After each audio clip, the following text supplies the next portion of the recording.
All right, guys, here we go. We got this. We got surface area of complex figures, meaning lots of stuff is going on.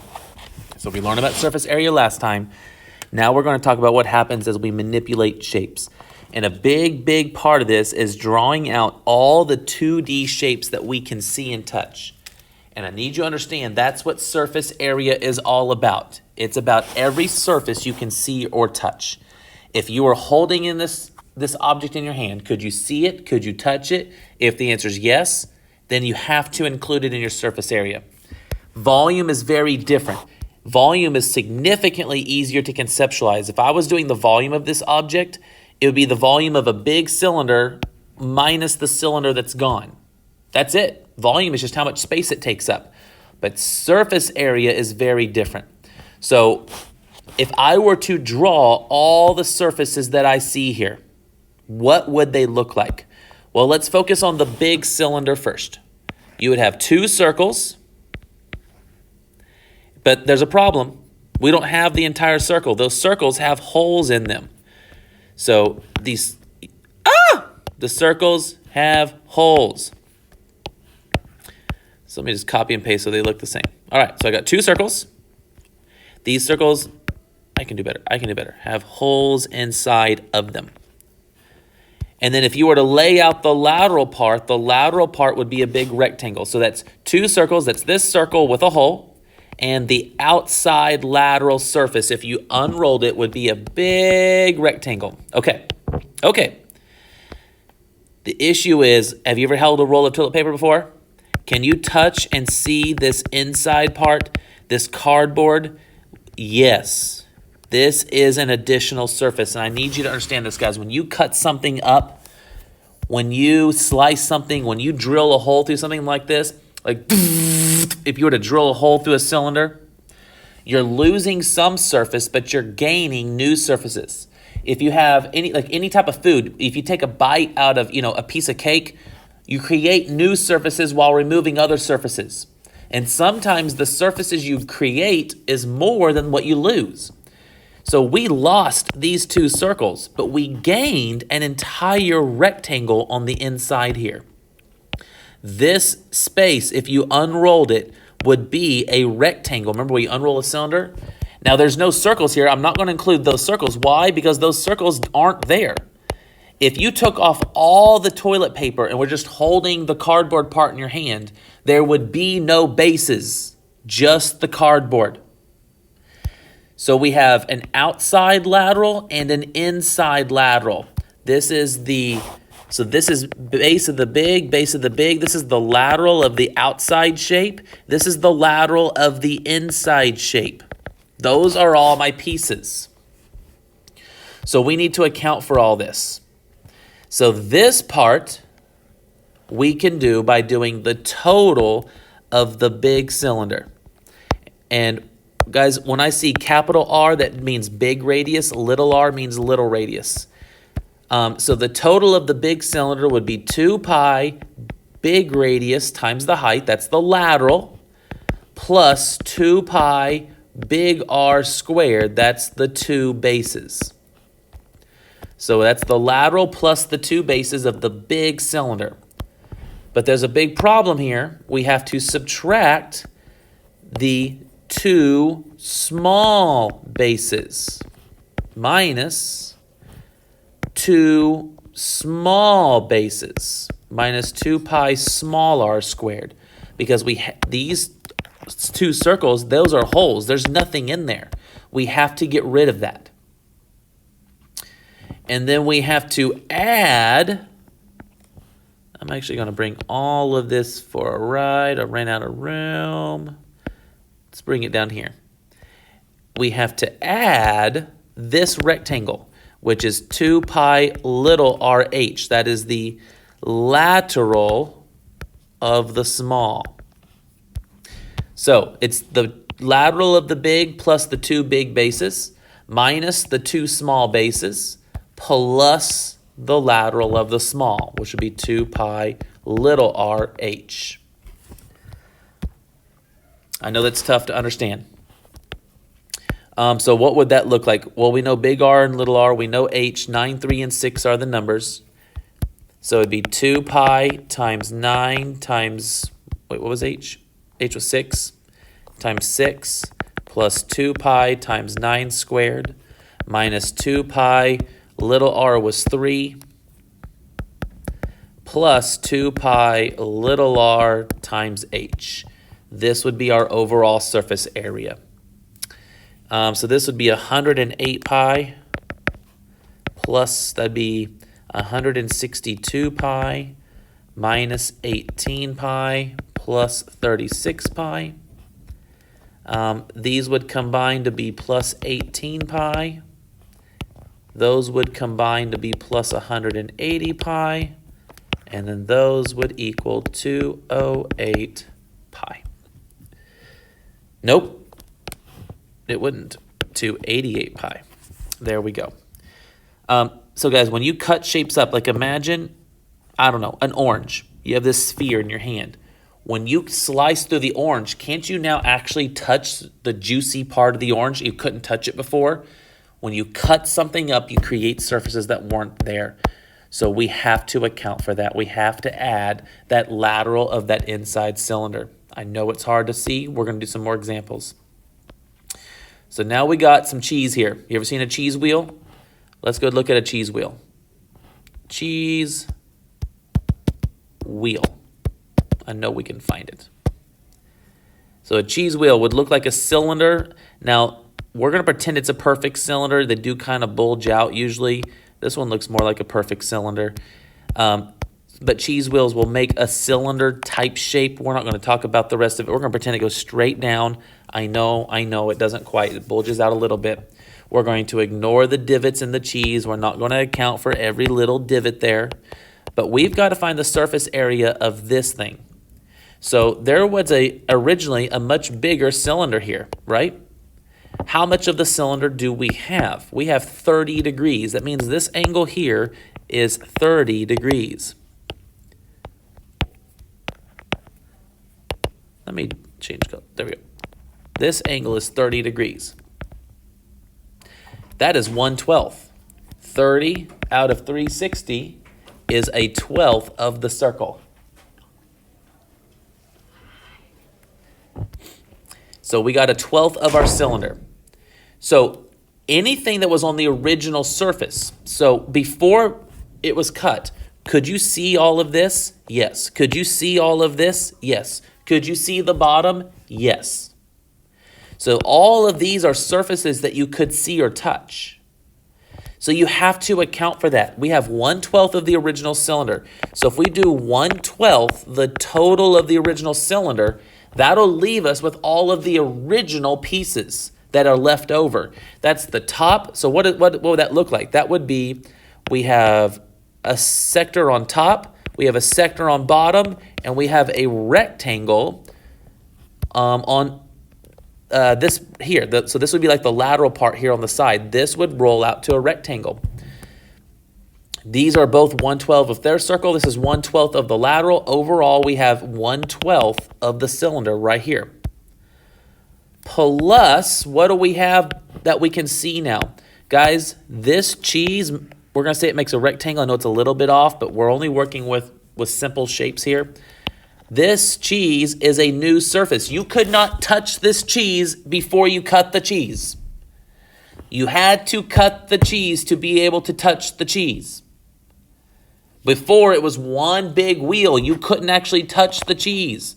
Look at this thing. You can't actually touch the cheese. I don't know if that's a cheese wheel. I don't know what that is. But you can't actually touch the cheese until you cut into it because it has that wax coating.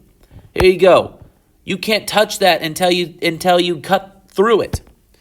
That wax coating is in the way. But now we can see it and touch it. So it's got to be a part of our surface. And there would be one on the back side too. We can't see it, but we have two rectangles. Right? We have two cheese rectangles that we have to add on. So this is our plan. 1/12 of the cylinder would give us all the original, the top, bottom, and the outside part, plus the two rectangles. So let's put that into action. They tell us the radius is 7, the height is 3. So this would be 1/12. This would be 2 pi times 7 times 3. That's, it'd be 2 pi RH plus 2 pi r squared. That would be 1/12 of the total cylinder plus 2RH. Why RH? Because this piece of cheese would be radius times height. It's that length up here is the radius of the cylinder. This would be the height. So it's 2RH. So that's 1/12, R7, height is 3, 2 pi times 7 times 3, 2 pi times 7 squared, plus 2 times 7 times 3. So this would be 42 pi plus 98 pi. That would be 90, 130, 140 pi.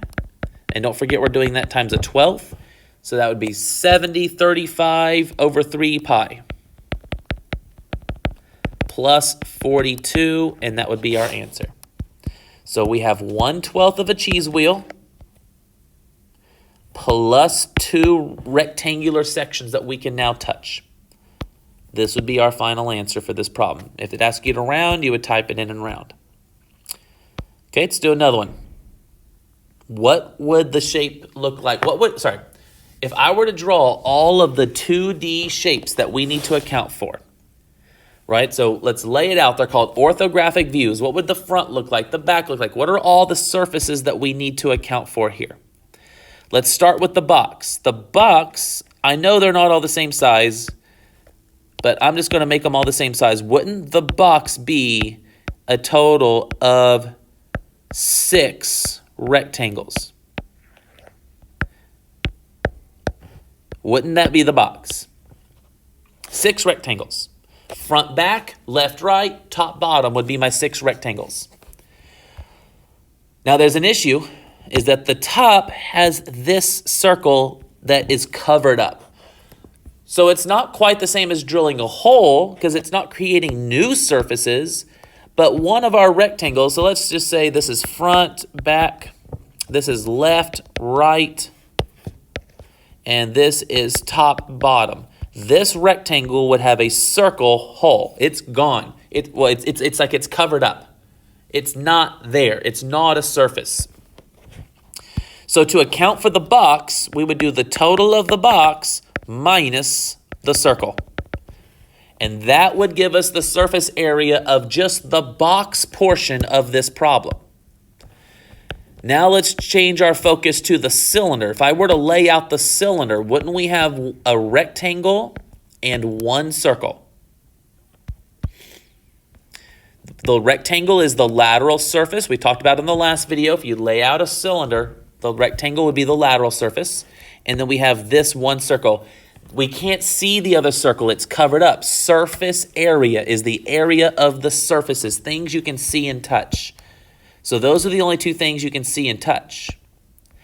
So here we would need to add the lateral of the cylinder plus 1 circle. Okay. You could go through with that plan. It would work out real nice. You would be okay. But I want you to check this out. Are you ready? Oh.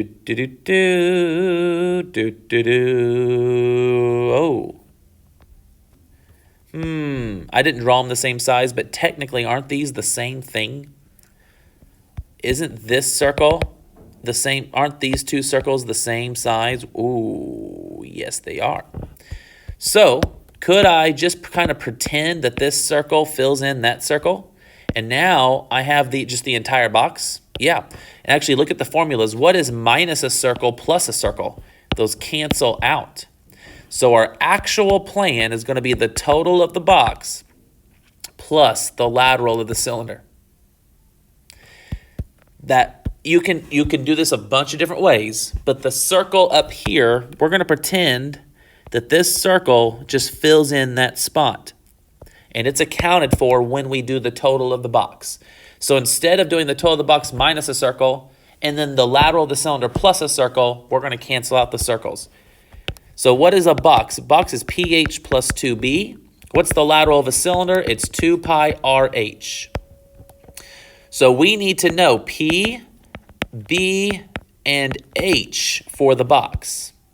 Okay, we can do that. One thing I will note is by default, I said this last time too, if you are not told which surface is the base on a rectangular prism, you can technically pick. It could be front and back, left and right, but the default is to make the bottom your base. So we're going to make the bottom our base, and that's a 22 by 8 rectangle. So if I kind of put that over here, it's 22 by 8.